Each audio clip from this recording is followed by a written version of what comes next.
Alright, what's going on, dudes, and welcome to Minecraft Snapshot 12W49. It's been a pretty good while since the last one. Hopefully we'll be getting back into the weekly groove here. Anyway, let's not delay any further. Take a look at what's new. Want to see something cool? I bet you couldn't do this before. So now holding shift and right-clicking will actually allow you to place an item on top of an interactive block. So previously, if you tried to do that, it'd be like, oh, wait, I gotta go craft some stuff.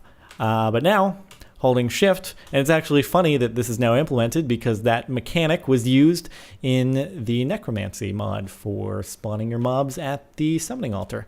Anyway, that's new. It's actually very convenient. It allows you to actually as well place a lever on a dispenser and just save some space. Nothing in there yet, but just a little tip for you.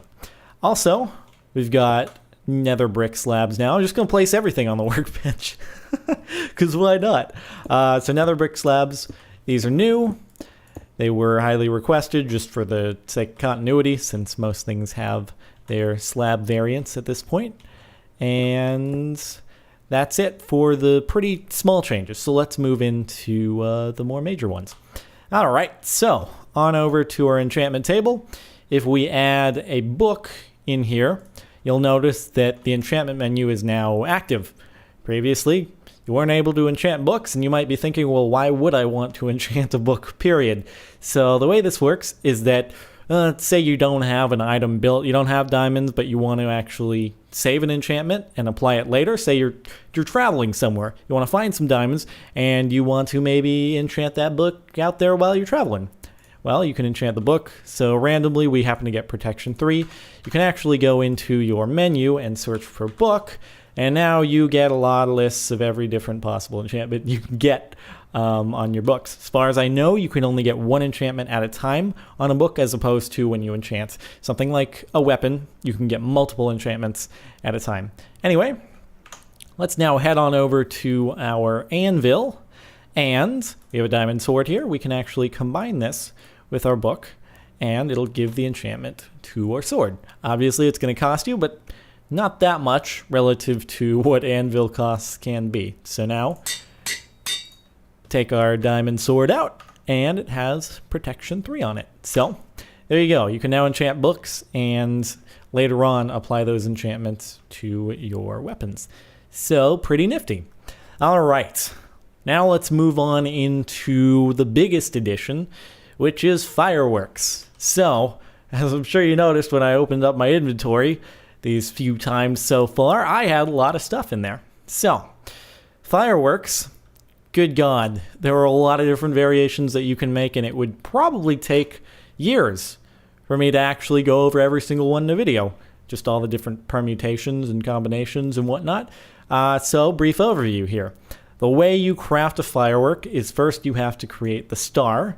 So that's done by adding a die to a piece of gunpowder. And that's the most basic way to craft the firework star. You can also add in different colored dyes. So let's say we want to have a firework that has purple sparkles, magenta sparkles, orange sparkles, lime sparkles, and it also doesn't matter which, it's shapeless. You can put it in whatever position in the crafting table and it'll work just fine. So this firework would give us a whole bunch of different colors. You can hover over the firework star and it tells you all the different properties of it. Now you can actually modify this ever so slightly by adding one of these little items over here. Now, apparently adding a piece of glowstone to the crafting table will make it twinkle according to a changelog I've read, but it doesn't seem to list it here, so I'm not sure if that's a bug, if what I read was mistaken. Anyway, that's one thing to keep in mind. But these other ones, if you add a fire charge, it'll make it into a larger firework. If you add a gold nuggets, it'll make it a star-shaped firework. If you add a diamond, it'll give it a trail. It's the last word there as opposed to showing the modifier first for whatever reason. If you add a feather, it'll be a burst firework. And if you add a creeper head, just any mob head will work, actually. It'll turn it into a creeper-shaped firework. So those are all your modifiers. Now, you're also able to combine these different modifiers, as I was saying, a bajillion different combinations, permutations, so on and so forth. So say we combine fire charge with diamond, we have a large ball that also has a trailer. It has a trailer on it. Yes, it has a trail. So anyway, endless combinations. So let's just, we'll use this one as an example. Obviously, we have these other ones right here that I just pre-made. But anyway, we'll take this one. So now that we have our firework star, what we actually have to do in order to craft a firework is, well, actually, let me go over another thing first. If we take our firework star, we can then, in sort of an intermediate process, add another die to it, or another die or two to it, and it will add a trail. So as the firework sparkles fade, it will fade into these other colors before going away. So say we want to add this trail of blue and magenta. There we go. And now, consider this firework star the precursor to actually make the firework. We combine that with paper and gunpowder. Again, totally shapeless. You can put this in whatever configuration you'd like. Now, another thing that's sort of been acting up for me is you're supposed to be able to add more gunpowder and increase the flight duration. That's how long it goes in the air before it explodes. For whatever reason, doesn't seem to be working, but whatever. Theoretically, you should be able to. So, now we have a firework. You can see all the specs of it right there, and let's take it and shoot it off. Actually, let's set it to night first.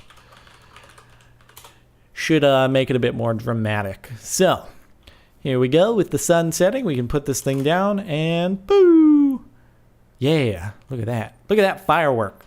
So let's actually get all these fireworks in our inventory and just, I don't know, go through them really quickly. Why not? I can just right-click with one hand and then scroll through them with the other and then look up in the air. Woo! Fireworks show, yay! Anyway, we'll take a closer look at all these. There's a creeper face, and the rest are more normal ones. Anyway, also, you can launch off fireworks using dispensers, as opposed to simply right-clicking the ground. So, if we do this, and put all our fireworks in here, and then click the button, woo! There we go. A little automated fireworks show for us. So, anyway, that's about it for fireworks. Again, a bajillion different combinations you can do. No way anyone could ever go through all of them in probably their lifetime. That would take a really long time. There were probably thousands of thousands. Anyway, doesn't matter. All right, so that's going to do it for this snapshot update. If you've enjoyed, a rating would be much appreciated. Other than that, thanks for watching, and I'll see you next time.